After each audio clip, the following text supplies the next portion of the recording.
Hey YouTube fans, Eric Hayden here in the garden. I got a confession. I think I made a pretty big mistake in the garden. As you look behind me, you see these videos. The roses are 5, 6, 7 feet tall, got the blooms. Overall, they look great. Obviously, you can tell from these videos I'm really into it. I spray once a week, fertilize monthly. I'm out here every day. I really enjoy it. But I don't want you to get the impression that the rose garden is perfect. Nobody's rose garden is perfect. We've talked about downy mildew, powdery mildew, still having issues with spider mites. So roses are a challenge, but the point of this video is to point out a mistake I made, I think, and then how I'm going to try to correct it. So long story short, I had some of the most green leaves this spring. Things were looking really, really good. Then I noticed some yellowing of the leaves, especially, kind of this bronze shape to it. And I chalked it up to spider mites because that is usually the case. And you can see the underside of the leaves are classic sandpaper spider mites. So initially that was what the issue was. It's important to walk through your garden and look at things. I can tell I've got some black spot creeping up. But again, to look at things and to know what's going on. So the initial diagnosis was correct. But then I noticed something else happening that really was alarming. My leaves were not as dark as they were before. And this is what I mean. This is an older leaf on Jewel Grace. Looks perfect. But the new growth, look how much lighter that is than the older leaf. This is newer growth on Jewel Grace, and that's old leaves. So I started thinking, what could be causing that? That's some type of deficiency for sure. And you can look up for different things. If you look carefully, the veins are green, but the leaves are yellowing or light yellow. You can see it more clearly on that one. The sun is hitting it a little bit, but there you go right there. So that's not good at all. And it can mean different things. I'm probably going to get this backwards, but it can mean, I think in this case, it's lack of iron. But if the veins are yellow, but the leaves are green, which I have some of that, it could be a zinc or manganese deficiency. You can have yellowing leaves from too much phosphorus, herbicide damage, which I don't think it's that. But overall, again, something's going on in the garden. I'll show you, again, it's not everywhere. I'll show you another crazy thing that's going on with Randy Scott. So again, really, really nice leaves. And then you get over here to some of them, and they look like that.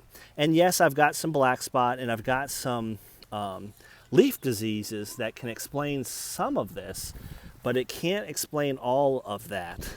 I mean, that's a gnarly looking leaf right there. And again, it tends to be newer growth that I'm seeing the impact. Here's another example. It tends to be lower on the bush itself. So some type of deficiency is going on. You can see this here on Randy Scott. Got something going on. So that you look at what you've done differently, and what's happening with the weather. So initially, spider mites was causing some of the bronzing of the leaves. We've had 20 inches, 20, of rain in 30 days. So I was a little bit concerned that my soil was getting waterlogged. I didn't see any signs of it. The beds are raised. It's sandy soil. So I didn't really think it was that, but I needed to do something. So I aerated the soil to at least make me feel like I'm tackling the issue. But then I got a sick feeling in the pit of my stomach. My soil, these beds that are most mature, is around 6 to 6.3. So about ideal, maybe a little on the acidic side, but not bad. These other beds all have been tested over the last 2 years, and they continue to be in the 5.7, 5.8 range. Roses like to be acidic, but that's a little on the low side. It can influence the rose bush taking up nutrients. And I got to pause for a second because you don't want to always look at the negative, because there is positive in the garden. Look at that bloom on Dublin. How about that? So again, even though we're having issues, roses are looking good. But back to the issues. Again, this is Claire Elise. Again, down toward the bottom part of the bush, I've got yellowing leaves. It can be many, many different things. oxygen deficiency because of all the rain. You can see the lightening of the leaf right there. It could just be a lot. I have a sick feeling in my stomach. I added too much lime. The recommendation was 6 to 10 pounds per 100 square feet on my soil test from the fall. I did that.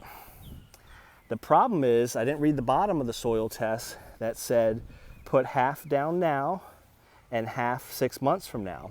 I really should have done this in the fall and let it percolate. So I think I have a pH issue, and if your pH is off, that can affect the nutrients. You know, I might have plenty of iron. I might have plenty, I know I do because I fertilize. I have plenty of good stuff in the ground, but if the pH is off, the plant can't absorb it. So I'm trying to get to the bottom. Why are my leaves like this? So in the meantime, I did a foliar spray of kelp and Miracle-Gro because the leaves can absorb things, not as efficiency as roots, but that'll correct some problems temporarily. It's just a temporary fix. But I'm going to talk, this is going to be a long video. I might break it up into part 1 and 2, but to really get down to the root of the matter, all puns intended, I need to do a soil sample. So you'll see in the second part, there are some other ways you can do a soil sample, a rapid test. I'm going to talk about how you can send these samples off to the lab. But basically what you want to do with your soil sample, I don't have a core, so I can't come down in here, but I like to pull away the mulch. So you notice that the soil is exposed. Then I like to dig down there a good 6 to 8 inches.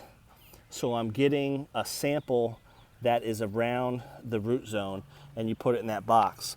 I sample each bed individually. So I have 7 beds. So I'm going to do 7 samples sent off to the lab. So again, first step is pull back the mulch. You don't want to be sampling the mulch.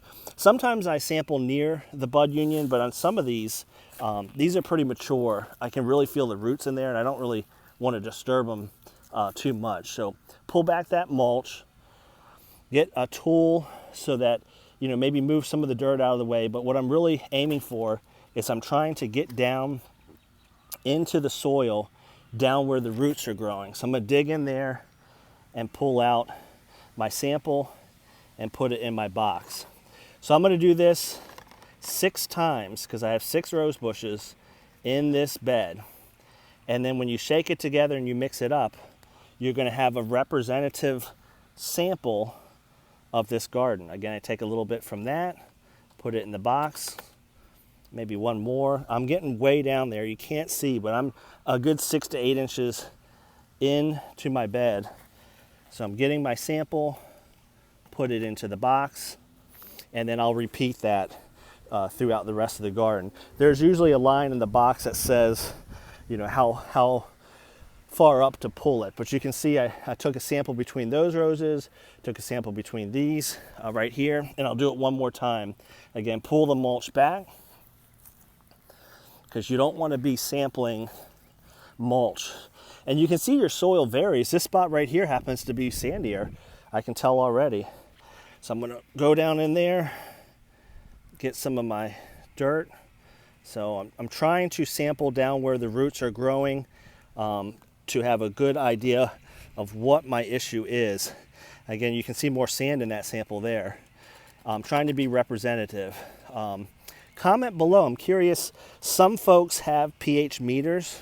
I've never trusted them. I mean, maybe they're better than I'm giving them credit for, but I like to have a professional survey. Again, sample into the box, and we'll move on. So I'm going to repeat that. 6 samples from each bed, roughly near where the roses are growing. Box it up, seal it up, and then I'm going to drive it up to Raleigh. So you can see my main box over here.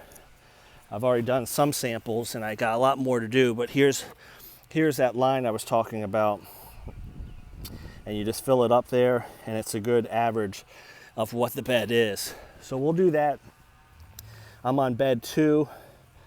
I'll get through beds 6 and 7 here, and we'll drive those up to Raleigh. So we'll see what's going on. I have a feeling it's something to do with pH.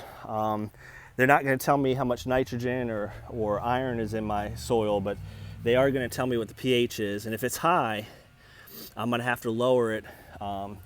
Or if it's fine, then I'm going to have to just see what's going on with that soil sample. But nothing gives you a better idea of what's going on than a soil sample. So this is part one. We talked about taking the sample, how you take the sample, and now we're going to talk a little bit about, we're going to take you inside. How do you fill out these forms? How can you get testing in your state?